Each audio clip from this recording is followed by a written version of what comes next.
everyone. Hope you're having a wonderful weekend. For today's video post, I will be talking about my recent foodie obsessions. Like any true foodie, I go through phases where there are just a few foods that I have to have all the time. First off, I'll be talking about rice paper wrappers, or you might also see them as spring roll skins. What got me interested in these was that there is an eatery on Duke's campus, Saladelia, that sells vegan summer rolls. And given that it's well into the summer, it's been a while since I've had any. So I've been having crazy cravings for them. So I went to my local Whole Foods into the Asian food section and I picked some out. In order to prepare them, you have to soak them in water first. They come like this. And but I found that if you soak them for about 40 seconds, they're pliable enough for wrapping and rolling or whatever you want to do with them.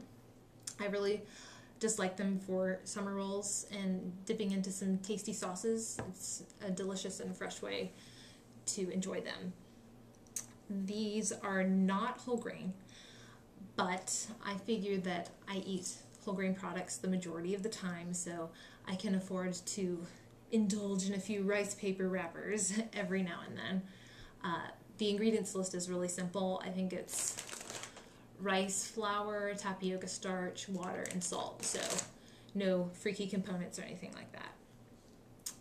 Next on my foodie obsessions list is the white sweet potato. I found these at my local farmer's market. What appealed to me about them is that the farmer told me that they were actually sweeter than a regular sweet potato, so obviously I had to get some. However, in my actual experience, they were not sweeter than a normal sweet potato, but they were still delicious. The taste and texture is kind of a combination between a white potato and a regular sweet potato. Inside they have a yellow flesh, which kind of indicates the nutrition content.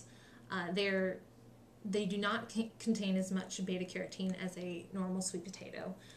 Generally, the vibrancy of the hue correlates with the beta-carotene content for sweet potatoes. However, this is not really a problem for me, considering I have orange hands anyway, due to the copious amounts of vitamin A that I consume otherwise. And I just like them like you would use in any other sweet potato recipe.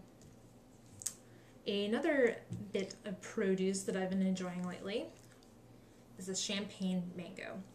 Really the reason I like these is because they're smaller and easier to handle for me. I'm kind of spastic when it comes to knife skills, so I like that I can just firmly hold these and cut off the cheeks and around the pit without slipping and sliding like I often do with a red mango.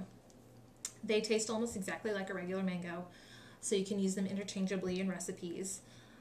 However, I really like them in breakfast parfaits, mixed into oats, and I highly recommend using them in salads, especially in combination with avocado.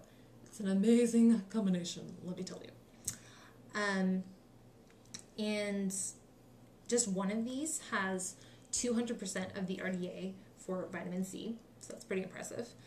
But they do not have much fiber, and they have a lot of sugar, but it's fruit sugar, so it can't be that bad, right?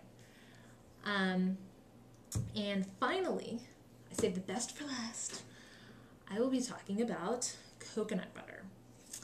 I am basically a coconut freak, so when the kind folks at Artisana Premier Organics offered to send me a free jar of coconut butter, I was totally on board.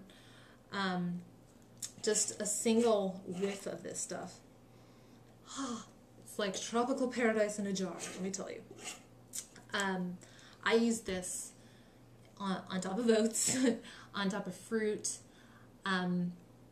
I've even made a delicious sandwich out of it with some chopped dates. I highly recommend that.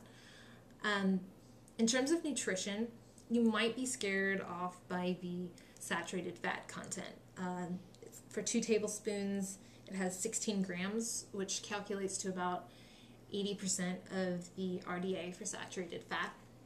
However, let me say that the saturated fat that is in coconut oil is in the form of medium chain fatty acids, which are digested differently than different forms of saturated fat. And actually, they've been shown to have a lot of positive health benefits. So I wouldn't worry too much about the saturated fat content in here.